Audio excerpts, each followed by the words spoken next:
संवाद उपनिषद श्रृंखला में आज का विषय संप्रेषण की परिभाषा एवं सिद्धांत भाग 13। आज विश्व में सूचना तकनीक का प्रभुत्व है। जीवन के संदर्भ में सूचना का व्यापक व बोधगम्य अर्थ तो मानो सारे विश्व में एकाएक लुप्त हो रहा है।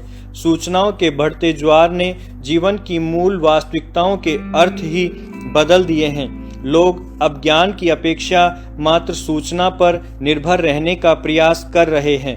इस स्थिति में हमारे सामने प्रश्न खड़ा होता है कि सूचना की विधियों और उनसे जुड़े पत्रकारों का लक्ष्य क्या सूचनाओं का प्रसार करना मात्र ही है।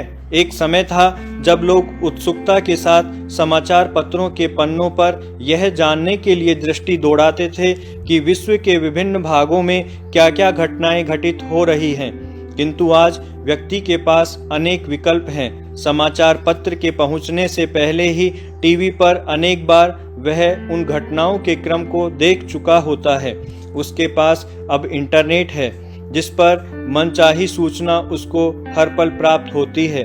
विज्ञान के इन उन्नत साधनों ने सूचना के महत्व को बहुत नीचे गिरा दिया है। व्यक्ति अच्छी तरह यह जानता है कि उसके हाथ में इंटरनेट है जो कि सूचनाओं का अकूत सागर है और जो हर क्षण उसकी सेवा में तत्पर है। आज वस्तुओं को देखने समझने का आदमी का नजरिया भी पूरी तरह बदलता जा रहा है। उसका मानसिक दृष्टिकोण सिकुड़ता जा रहा है और उसका व्यक्तित्व आत्म केंद्रित हो गया है। उसमें अन्य बातों को जानने की वह उत्सुकता भी नहीं है जो कि पहले लोगों में हुआ करती थी। उसको केवल अपनी आवश्यकता की पूर्ति के लिए ही सूचना की दरकार होती है। इस दृष्टि से घटना प्रधान सूचनाएं उसके लिए अब उतनी महत्वपूर्ण नहीं होती जैसी पहले होती थी। उसकी रुचि केवल उन सूचनाओं तक सीमित हो गई है जो उसके स्वयं के कार्यकलापों को प्रभावित करती हो। दूसरी ओर उपलब्ध सूचनाओं की मात्रा इतनी विशाल होती है कि उसमें से अपेक्षित सूचना के अंश को छांट लेना एक अत्यंत कठिन कार्य होता है।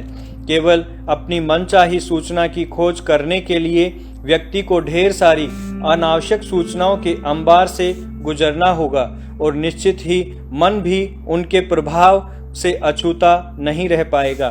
कतिपय प्रलोभनों के कारण मिथ्या सूचनाएं भी संकलित की जा सकती हैं। मीडिया तंत्र के माध्यम से यदि एक बार कोई गलत समाचार प्रसारित हो जाता है तो उसको पूर्ण रूप से नकारने या प्रतिवाद करने की फिर कोई संभावना ही नहीं रहती है। एक पत्रकार के लिए यह अनिवार्य है कि वह जो कुछ लिखता है उसके आसन्न और दूरगामी प्रभावों को भी ध्यान में रखे। अनेक सूचनाएं लंबे समय के लिए विशेष महत्व की नहीं रह पाती। जो ही किसी देश में नया राष्ट्रपति चुन लिया जाता है, व्यक्ति केवल नया नाम याद रखते हैं, पुराने को भूल जाते हैं। कुछ वर्षों बाद वह नाम भी पुरालेख की वस्तु बन जाता है। सूचनाओं की श्रृंखला और जीवन के बदले हुए परिदृश्यों के बीच खड़े व्यक्ति का सामना एक बहुत ही जटिल प्रश्न से होता है कि क्या ये अस्थायी और परिवर्तनशील सूचनाएं शाश्वत मूल्यों वाले ज्ञान का अतिक्रमण कर मानव की प्राथमिकता बन सकती है। सूचना के साथ यह एक पहलू और जुड़ा हुआ है कि उसकी प्रकृति परिवर्तनशील होती है। इसी प्रश्न का विस्तार ज्ञान की परिधि तक होता है। ज्ञान का क्षेत्र विशाल है, उसके अनेक धरातल हैं, विभिन्न आकार हैं। क्या इन सब तथ्यों के बावजूद ज्ञान सभी प्रकार के व्यक्तियों के लिए समान रूप से उपयोगी हो पाता है? क्या सभी व्यक्ति अपने प्रिय विषयों का चयन करने के लिए ज्ञान के सभी क्षेत्रों का उपयोग करने में समर्थ हो पाते हैं? मीडिया कर्मियों के मस्तिष्क में एक अन्य प्रश्न यह उभरता है कि अन्य साधनों के माध्यम से संकलित समान रूप से महत्वपूर्ण सूचनाओं को भी क्या उतना ही समय और स्थान देना आवश्यक है? यह भी सत्य है कि सूचना और ज्ञान चूंकि व्यक्ति की निजी अपेक्षाएं हैं, किंतु ये हर व्यक्ति में समान नहीं होती हैं। अतः हम जितनी चाहे उतनी सूचनाएं भले ही प्रसारित कर लें, फिर भी हम व्यक्ति विशेष की अपेक्षाओं की पूर्ति करने में समर्थ नहीं हो पाएंगे। सूचनाएं और जानकारियां भी इतनी शीघ्रता से विस्तृत होती हैं कि इस त्वरा में व्यक्ति की अपेक्षाओं का वर्गीकरण करना भी संभव नहीं हो पाता। धर्म मन का विषय है। संपत्ति की प्रधानता बुद्धि का विषय है।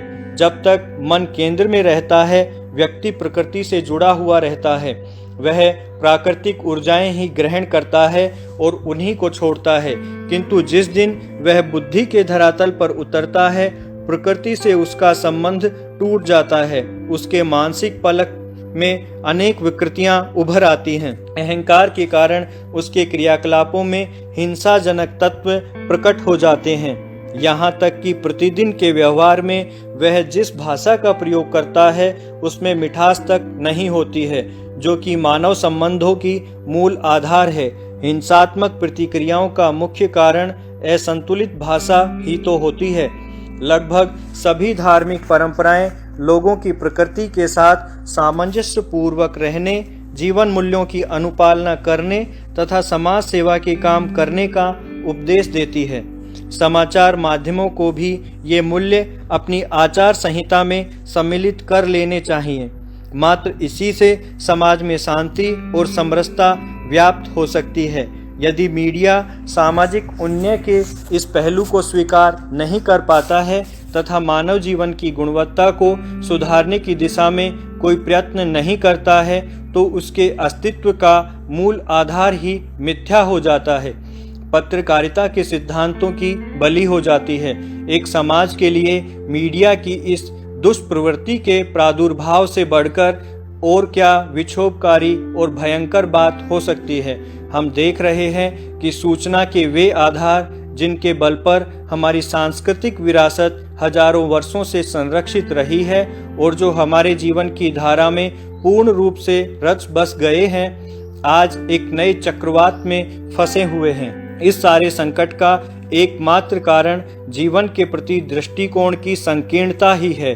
विद्यालयों में भी जीवन के प्रति व्यापक दृष्टि के दर्शन की शिक्षा का अभाव है। वैसे इसका कोई पाठ्यक्रम तैयार करना भी संभव नहीं है। यह तो व्यक्ति को स्वयं निर्धारित करना पड़ता है। यदि वह उद्देश्यपूर्ण जीवन जीता हुआ नई ऊंचाइयां छूना चाहता है, तो उसे शाश्वत प्रज्ञा, अनुभवों और अनुभूतियों के आधार पर अपने मन में वैश्विक दृष्टि की प्रतिष्ठा करनी होगी। संप्रेषण दूरियों को कम कर देता है, चाहे वे सीधी हों अथवा घुमावदार। यह मानव से मानव के बीच के संबंधों में आत्मीयता जगाने वाली एक प्रवृत्ति है। शरीर के द्वारा किया गया संप्रेषण तो नितांत बनावटी व्यवहार जैसा है, मात्र ऊंचे स्वरों की कलाबाजी है। बौद्धिक संप्रेषण विश्लेषणात्मक एवं तर्कपूर्ण होता है, जबकि मानसिक संप्रेषण सदा मंद किंतु मधुर होता है। इसीलिए तो दो व्यक्तियों को दिल से दिल मिलाकर बातों में मग्न होते देखकर तुरंत हमारा ध्यान उधर चला जाता है। अनेक बार शब्दों का प्रयोग नहीं किया जाता, अपितु आंख, हाथ या पैर की हलचल अथवा संकेतों से तथा चेहरे के हावभाव से ही व्यक्ति सूक्ष्म से सूक्ष्म संदेश को समझ लेता है। प्रख्यात कवि कीटस के इस कथन का भी तो यही अर्थ है।